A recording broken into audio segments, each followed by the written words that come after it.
Okeanın o tayındakı böyük futbol həyəcanı Bakıda diplomatları və azarkeşləri erkən saatda bir araya toplayıb. Birləşmiş Ştatlar səfirliyinin təşkilatçılığı ilə idmansevərlər Dünya çempionatının qrup mərhələsinin Türkiyə-Amerika Birləşmiş Ştatları maçını canlı izləyiblər. Turnirin favoritlərindən olan ev sahibinə qarşı Türkiyənin 3-2 hesablı əzimkar qələbəsi zalda hamının yuxusunu qaçırıb. Bakıdakı bu həyəcan dolu futbol səhərini əməkdaşımız Qasım Fuluflu təqdim edir.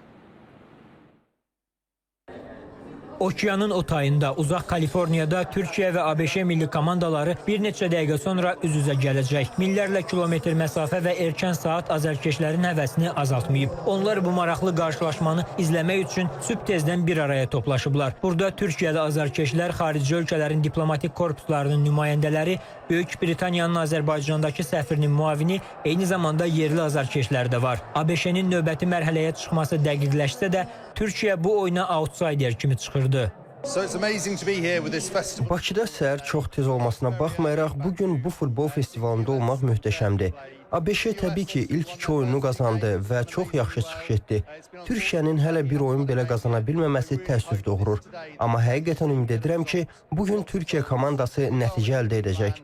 Bol-bol qollar arzulayıram və mən bir İngiltərə azarkeşi olsam da, düşünürəm ki, bugün qəlbim Türkiyə elədir. Buraya kadar aslında tabii buralara getirenler de bu çocuklardı bizim çocuklardı ama tabii bugün biraz içimiz buruk. İlk 2 maçtan dolayı. Daha belki Dünya Kupası'nda biliyorsun daha başarılı olmuştuk. Bugünkü maçla da ilgili görüşüm yeneceğiz gibi hissediyorum çünkü Türkiye büyük maçları daha kolay oynuyor. Türkiyə ilk 2 oyunda xal qazana bilməsi, ümid edirəm ki, bugün xal qazanacaq.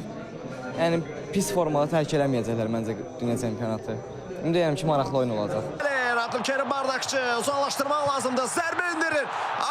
Budur, oyun başlayır. Hər kəs həyəcanla oyun izləyir. Futbolçuların kiçik keçidləri, qapıya vurduqları zərbələr yuxulu azarkeşləri oyadır. Qarşılaşmanın gedişində ay ulduzlular hesabda geriyə düşsələr də bərabərlik qolu vurmağa müvəffəq olurlar. Cərimə daçasına qaytardı Arda və gol!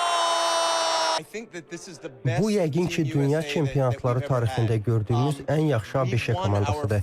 Çox adam bilmir ki, ilk dünya çempionatında ABŞ 3-cü yeri tutmuşdu və biz ümid edirik ki, bu il ilk dəfə finala yüksələcəyik.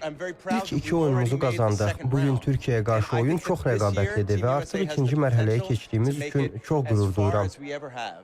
Gərgin keçən qarşılaşmanın artırma dəqiqələrində türklər rəqib qapısından 3-cü topu keçirirlər. Azarkeşlərin reaksiyası zalda olanların əksəriyyətinin kimi dəstəklədiyini açıq göstərir. Mutlu ayrılıyoruz. 3-2 yendik. Çok şükürler olsun. Hem buranın daveti için de çok teşekkür ediyoruz. Güzel bir mağlubiyet oldu. Maç indicə başa çatdı və Türkiyə ABŞ-yə qarşı 3-2 hesabı ilə qalib gəldi.